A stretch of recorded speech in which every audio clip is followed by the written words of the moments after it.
Assalamu alaikum. We had some technical difficulties with the khutbahs on the last couple of Fridays, but there were some points about marriage that I wanted to make sure is articulated. I began last Friday's khutbah with Surah 4, Ayah 1, which is translated, O humanity, be mindful of your Lord who created you from a single soul, and from her he created its mate. And through both he spread countless men and women. Be mindful of Allah in whose name you appeal to one another and honor family ties. Surely Allah is ever watchful over you. And then I went on to mention that Allah is Al-Hakim and Al-Alim, meaning he is the all-wise and the all-knowing. Allah knows everything that there is to know. He knows how many grains of sand are on the beach. He knows what you think about before you sleep. He knows what you do and why you do it. He knows everything. He knows what you're going to do before you do it. Nothing is outside of the grasp of Allah. And I asked the community, do you agree with this? Rhetorically, obviously. Think about this deeply. Do you believe that Allah knows all things? This is not just for the Muslim, for the believer, but for any theist on the face of this earth.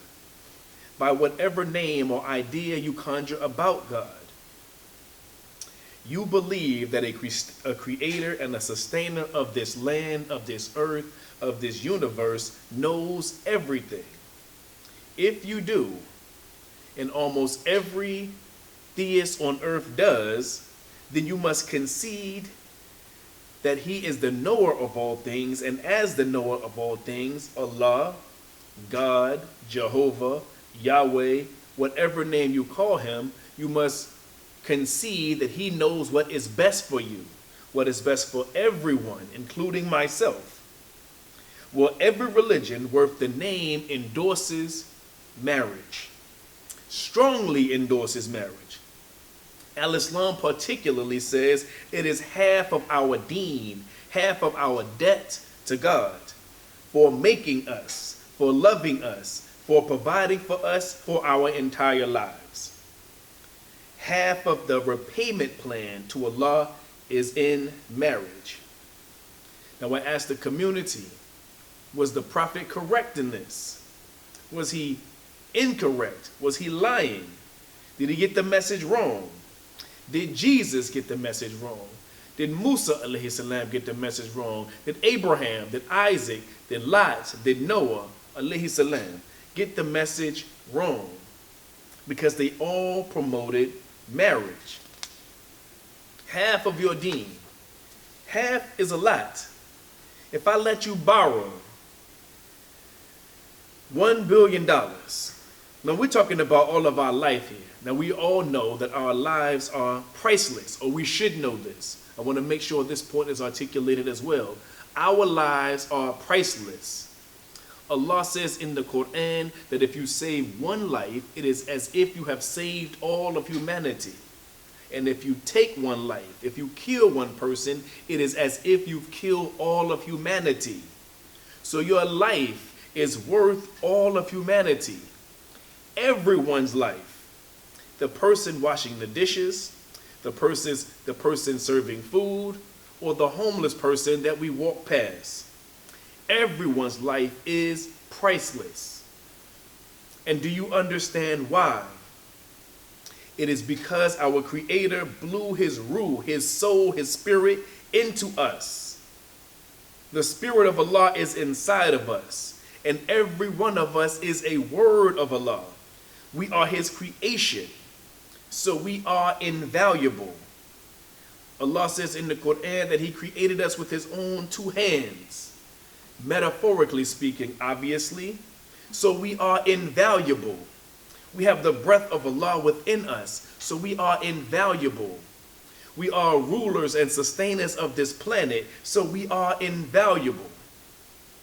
But back to what I am saying. If I let you borrow $1 million or $1 billion, and I say half of your payment back to me is just getting married, what do you think then? Half of the $1 billion is paid when you get married.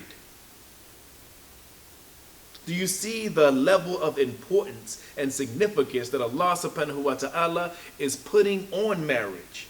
How high a pedestal he is putting marriage on. Do we also know that truth is universal? It is the truth no matter where it is carried to. Its visa is everywhere, all over this planet. It does not dissipate with time or with travel. The truth is the truth always and forever. The real truth, the real reality is Allah Azza wa Jal. He is the source of all truth, so it is forever. But what happens when you put truth under a microscope or under a telescope? It only validates that truth.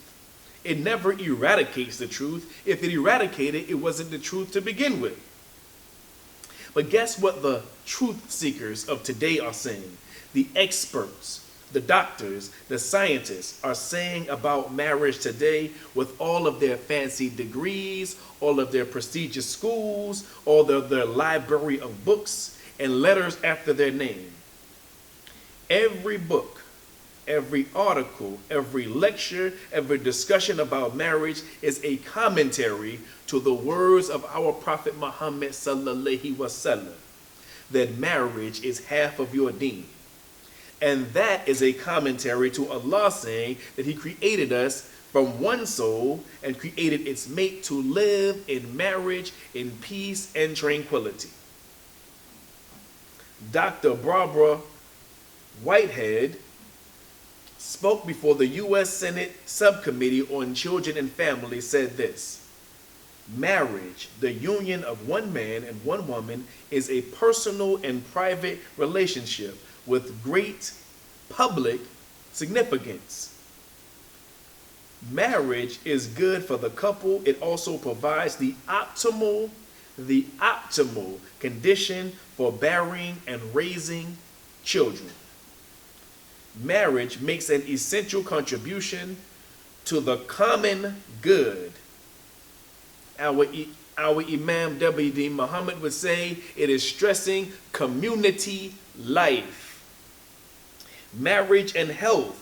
Husbands and wives are healthier, they are happier, and they enjoy longer lives than those people who are not married.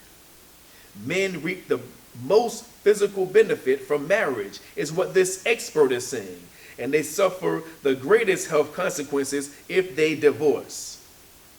Married mothers have a lower rate of depression than single or cohabiting mothers. Married couples build more wealth than single or cohabiting couples. Married men earn more money than do single men who have the same education and the same work history. Married women are economically better off than divorced, cohabiting, or never been married women. The institution of marriage, its reliability, creates social, economic, and it effectively conditions. It is the effective conditioning for parenting. Being married changes people's lifestyle and their habits in a way that is personally and socially beneficial. So it helps the person and the community and the society at large. And remember here, I say to my brother Muslims here, we talk about this word dhikr. Dhikr is remembrance, remembrance of Allah specifically. So it means to remember. So we are remembering something that we already know. We are reminding ourselves of these things. So when you hear them, when a Muslim hears this from these experts, he's never surprised by them. We are only using science and scientists to tell them what we already know. The stuff that they are studying is supporting the truth and only increasing our iman or our conviction. The psychologist and author John Gottman, PhD, says the benefits are better physical health, more resistance to infections, fewer infections, and a reduced likelihood of dying from cancer and health disease and any of the major illnesses. The other health benefit is longevity. People live longer if they are in a marital relationship. These other benefits, they have physical and health benefits. They have less depression, less anxiety disorders, less psychosis, less post-traumatic stress disorders, and fewer phobias. They are scared of less things when they have a support system that is constantly with them. Again, this is, or what I would say, is common sense. Despite the fact, in some instances, this sense is not common anymore. It is just sense, because most people, or a lot of people, don't even consider these things. When you tell them about marriage, for example, I was talking to my nephew. The first thing I tell him, I said, when are you going to get married? The first thing he thinks about is divorce, because this is what this society has perpetuated, that your marriage won't last, it won't make it. So it's already in people's minds that they won't have a successful marriage. But again, this is common sense, or as I say, sensible. It is so sensible that, remember, Adam alayhi salam and Eve, or Hawa, understood these concepts without a dictionary, without a thesaurus, without a encyclopedia, without Google, or without a PhD. That's how simple the truth is. It is explicit, it is plain, and it is unavoidable. The truth, you can either accept it or deny it. As for the words for better or for worse, with a man, now I'm telling you again, I've been stressing men in this situation because I believe that the women are already predisposed or have a proclivity towards marriage. So it says, for better or for worse, marriage for men is better. Again, this man, this PhD, John Gottman, says, men stop engaging in risky behaviors like bungee jumping and driving drunk. When they are married, they start getting their health looked at on a regular basis, and they start eating better. Single men, what he says, really don't do that. They sort of fall apart. It's what the scientists, the experts are saying, not me. In fact, men actually decrease many self-destructive patterns up to a year before actually their wedding date. So they even planning to get married improves a man's health, as he understands that he has a family to look after, or a wife to be married to. He starts to take fewer risks and live a healthier, more productive life. We know, particularly the Muslim knows these things are true. Marriage is of extreme importance in Al-Islam.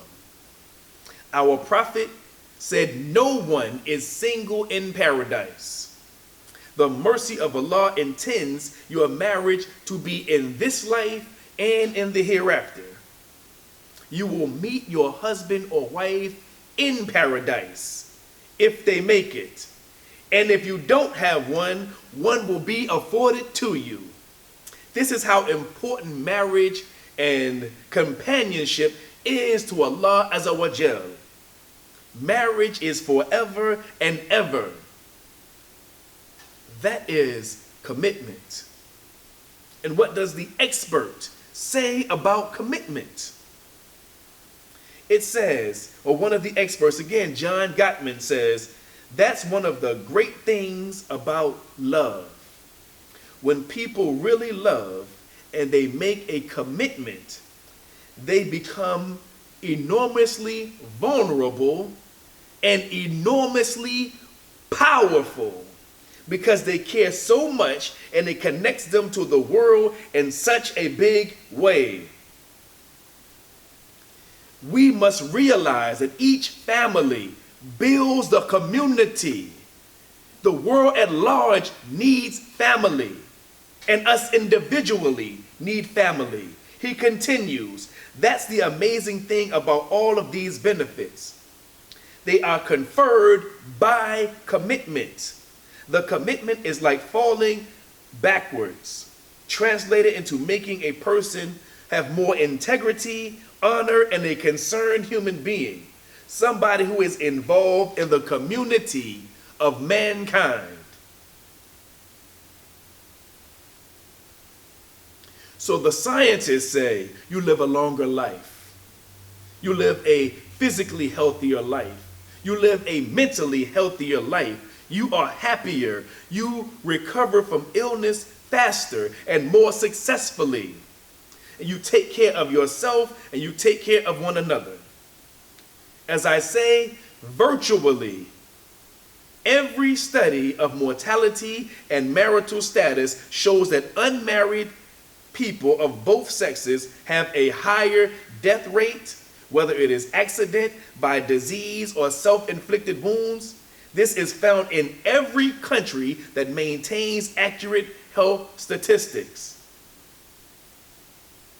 Researchers studying marital health in 17 different nations observe married people are more likely to recognize symptoms, seek medical treatment, recover faster, and eat a healthier diet.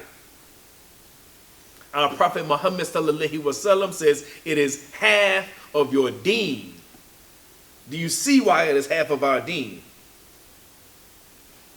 Scientists also say people recover faster from minor and major illnesses and chronic diseases when they are married as opposed to when they are not married. In fact, it increases or boosts your immune system. Today we are in the age of what they call shacking up, or living with someone without being married. Is that better than Allah's plan, better than God's plan, the Creator's plan for you? What does the expert say on this? The health benefits enjoyed by married people do not exist in other types of intimate relationships. Do not.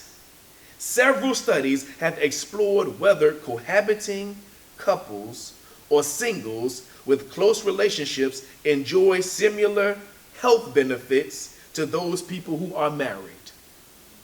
They do not.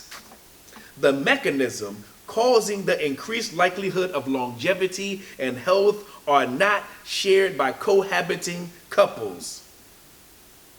The difference maker is marriage. That commitment, that public declaration to be with that other person is the difference maker. Glenn Statton, another expert, explains that married people benefit from social control or the regular advice to eat your vegetables, to get a good night's sleep. Don't drive really fast. How many donuts have you eaten? Some of us view this as nagging, but Statton says that this can play a key role in keeping us healthy. In fact, spouses have a power of persuasion towards healthier choices that not even one's own mother can match. Your wife giving you advice, what we see as nagging, is more powerful than your mother giving you advice. We cannot say this is nagging, specifically because Allah says in the Quran, the best of people are those who enjoin what is good and forbid what is evil. So if she's telling you the right thing to do, she is enjoining what is good, and she is telling you to avoid the things that are evil. So the conclusion that they draw is that it is clear and concise that being married gives you a better, longer, healthier life. Surprise, surprise. Al-Haq, Al-Khaliq, the truth and the creator, Allah, the manufacturer, was right all along about his creation. Marriage is half your deen, and it is extraordinarily important for every single one of us.